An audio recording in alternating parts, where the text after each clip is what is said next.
Carlos Alcaraz won again at the 2025 Conde de Godó, this time against Serbian Laslo Djere, but if there's one thing that defines him as a competitor, it's his self-criticism. Minutes after the match, the Mercian analyzed his performance with honesty and left a phrase that sums up his winning mentality: "There are still many things I can improve."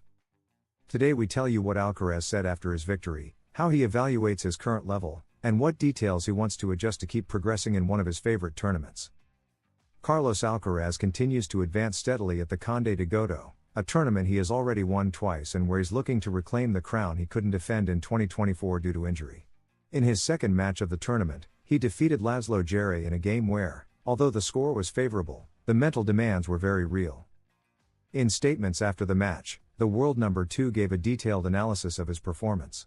"From 4-2 onwards, I can say I played more at my level," he admitted. Before that point, according to his own words, there was too much passivity and a lack of energy in his game.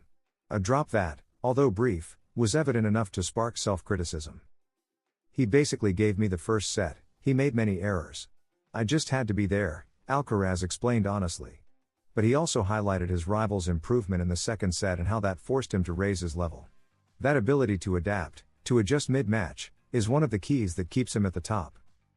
The most interesting part of his words was not the analysis of his opponent, but his focus on himself. "We always focus on what I did wrong and what I did right. That's the path to improvement," he said. This attitude reflects a rare maturity in a player who is only 21 years old, someone who's not satisfied even when the result is positive.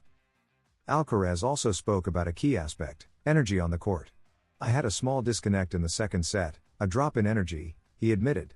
That type of detail, which might go unnoticed by others, are signs to him that there's still room for improvement. Even when the match seems comfortable from the outside, inside there's a constant battle that the Mercian never stops fighting. "Maybe at some points I was too passive," he noted. His philosophy is clear: on the court, you always have to go for it. That constant pursuit of offensive play, of taking the initiative, is what sets him apart. And even when he wins, he doesn't just focus on the good. He analyzes, adjusts, and improves. That's why he keeps evolving, tournament after tournament. Carlos Alcaraz beat Laslo Djere and took another step toward the title at the Conde de Godó, but his statements make it clear that his true competition is with himself.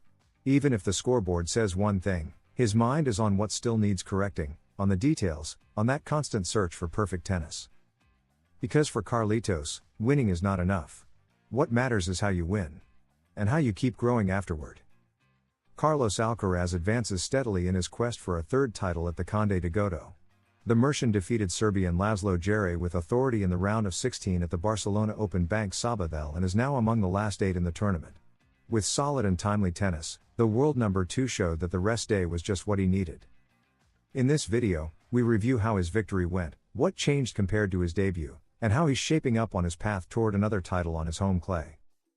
Carlos Alcaraz returned to the center court of the Real Club de Tenis Barcelona with renewed energy. After a tough week in Monte Carlo and a more complicated than expected debut against Ethan Quinn, the Mercian took a well-deserved break on Wednesday. And the effect was immediate: more forceful, clearer in his decisions, and more comfortable in every movement. His victim this time was Serbian Laslo Djere, ranked number 80 in the ATP rankings, whom he defeated in just 1 hour and 11 minutes with a score of 6-2, 6-4. From the start, Alcaraz set the pace. In just 15 minutes, he was already up 4-1, having broken his opponent's serve twice with deep and unstoppable shots from the baseline. Although Djere tried to respond and even had 2 break points, Carlitos held firm with his serve and closed out the first set in just over half an hour. The scoreboard reflected the Mercian's total dominance, 6-2 in every sense of control over the match. The second set, however, was more even. Djere managed to find his rhythm, played more aggressively, and even broke Alcaraz's serve to go up 4-2. But that's when the champion's character came out. Far from losing focus, Alcaraz responded with an immediate break and calmly leveled the score at 4-4. Then he stepped on the gas. With his signature change of pace in key moments, he broke Djere's serve and went up 5-4, with the chance to serve for the match. He didn't falter. With solidity and determination, he sealed the win with a commanding 6-2, 6-4. This result confirms 2 things: Alcaraz is in form, and he knows when to raise his level. He capitalized on his rival's errors in the first set and, when the match tightened in the second, responded like the greats, with a cool head and decisiveness in key points. Now, Carlitos awaits in the quarterfinals the winner of the match between Alex de Minaur and Britt Jack Fernley. Whoever it is, the Spaniard will arrive with confidence, not just because of his solid level of tennis, but also because he seems mentally fresher after several days of constant demands. Carlos Alcaraz is now in the quarterfinals of the Conde de Godó, and his level continues to rise. Against Laslo Djere, he showed solidity, tactical intelligence, and above all, maturity in managing each moment of the match. The goal of winning his third title in Barcelona is getting closer. With his energy restored and competitive rhythm building, Alcaraz is once again that fearsome player who never loses sight of his objective, to win. Carlos Alcaraz didn't start the 2025 American Tour at his best. Expectations were sky high, but the results left him shaken. In Indian Wells, he lost to Jack Draper in a match that threw him off. "That loss hurt me a lot," he admitted. Still, he tried to stay calm. Until Miami came. There, in a surprisingly short match, David Goffin knocked him out in his debut. And that match was the last straw. "It was the drop that overflowed the glass," he confessed. The defeat was not only tough sport-wise, it also affected him emotionally.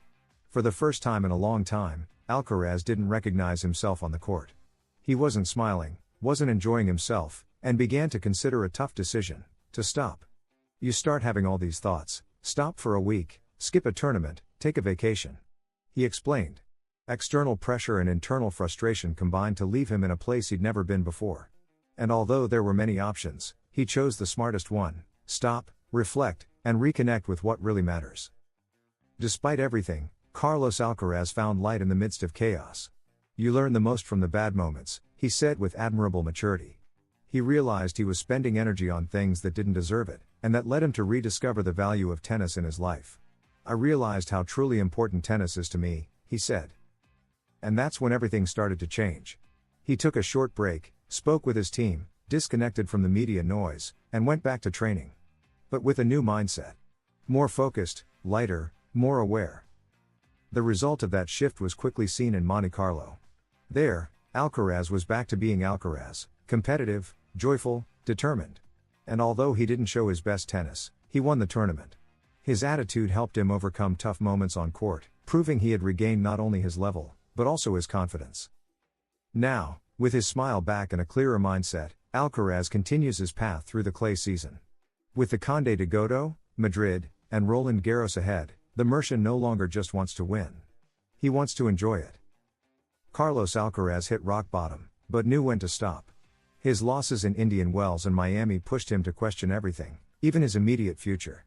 But with patience, self-awareness, and emotional work, he managed to turn the situation around. Today, more than a champion, he's an example of how to face pressure, manage frustration, and reconnect with the essence of what you love. It all started with a press conference from Carlo Ancelotti, Real Madrid's coach, ahead of the second leg against Arsenal in the Champions League. The Italian coach was clear: to win that match, they needed head, heart, and balls. And the most striking thing is that he attributed that phrase to Carlos Alcaraz. "What Alcaraz said really stuck with me," said Ancelotti. "Having a cool head will be very important." And with that, the phrase that the Spanish tennis player attributes to his grandfather became part of the motivational speech of the most decorated club in Europe. Alcaraz's reaction didn't take long. "They told me, and I didn't believe it. It's incredible. That someone like Ancelotti would say it for a team like Real Madrid, in a Champions League knockout. It makes me really happy," he responded, laughing. "If they win, it'll be because of that," he added humorously. Carlos also quoted a tweet from the show Tiempo de Juego featuring Ancelotti's words and replied with 5 emojis that say it all: a brain, a heart, and 2 balls. Pure Alcaraz. The Mercian, a big Real Madrid fan, has made his passion for the white club clear on numerous occasions. "As a good Madridista, at the Bernabeu we always believe in comebacks," he said when asked about the team's chances in the decisive match against Arsenal. "I'm a huge Real Madrid fan and never miss a game when I'm traveling," he also confessed in another interview. He not only follows the matches, he lives every victory like any other fan. His passion is no secret: he's attended the Santiago Bernabeu, been photographed with players, and always shown admiration for the team's competitive spirit. Interestingly, and as if fate had it planned, he's following a path very similar to Rafael Nadal, not just as a reference in Spanish tennis, but also as a well-known Madridista. And now, with this anecdote, Alcaraz not only inspires in the world of tennis. He also motivates champions in the locker room of one of the world's greatest football clubs. Carlos Alcaraz has achieved something unexpected, turning his grandfather's phrase into the motto of a team like Real Madrid. His mindset, competitive spirit, and connection with the club's values have transcended tennis and reached all the way to Carlo Ancelotti. Once again, he proves his influence goes far beyond the tennis court. Because Carlos doesn't just win matches. He inspires champions. Did you expect Alcaraz's motto to go this far? Do you think Real Madrid will pull off another epic comeback with that phrase as their banner? Leave us your comment and don't forget to subscribe for more stories where sport and passion collide. See you in the next video.